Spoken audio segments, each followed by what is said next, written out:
اعوذ باللہ من الشیطان الرجیم بسم اللہ الرحمن الرحیم۔ حضرت امیر المومنین ایدہ اللہ تعالی فرماتے ہیں، نیکی اور تقوی میں ہمیشہ تمہارا تعاون رہے۔ روزنامہ الفضل انٹرنیشنل، جمعۃ المبارک، 16 جون 2023۔ فرمایا، یہ اسلام کی خوبصورت تعلیم ہے کہ اس میں پہلے یہ بیان کر کے کہ دشمن کی زیادتی اور دشمنی بھی تمہیں کسی قسم کی زیادتی پر آمادہ نہ کرے، پھر فرمایا کہ نیکی اور تقوی میں ہمیشہ تمہارا تعاون رہے۔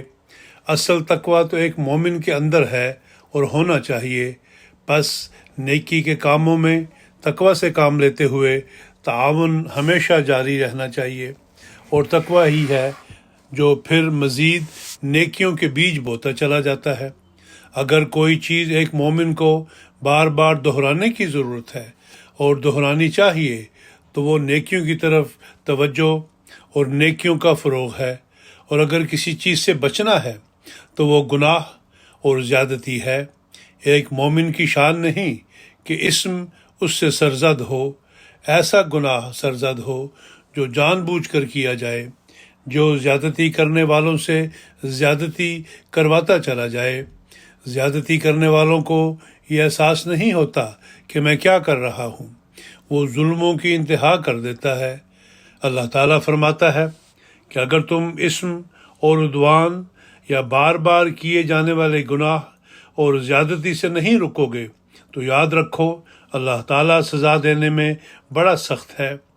ایسی خوبصورت تعلیم ہوتے ہوئے پھر یہ الزام اسلام پر لگایا جاتا ہے کہ ظلم و زیادتی سے اسلام پھیلا ہے، اور اسلام زیادتی کرتا ہے اور ظلم کرتا ہے، اور آئے دن کہیں نہ کہیں ان ملکوں میں اسلام کے خلاف کچھ نہ کچھ شوشے چھوڑے جاتے ہیں۔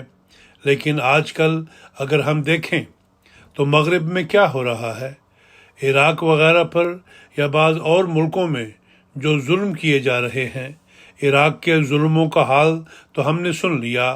جو پبلک انکوائری ہو رہی ہے اس میں بہت ساروں نے تسلیم کیا کہ یہ ظلم تھا اور ہے، لیکن ظلم کے باوجود بعض ایسے بھی ہیں جو یہ کہتے ہیں کہ بالکل ٹھیک ہوا ہے اور ہونا چاہیے تھا۔ لیکن اسلام کہتا ہے کہ نہیں، تقوی کا یہ کام نہیں۔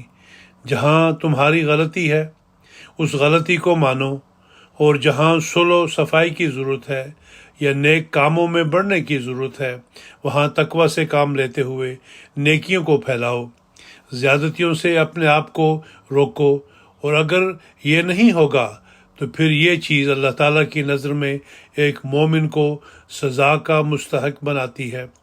جب غیروں کو اس قدر تاکید ہے تو اپنوں سے حسن سلوک کس قدر ہونا چاہیے۔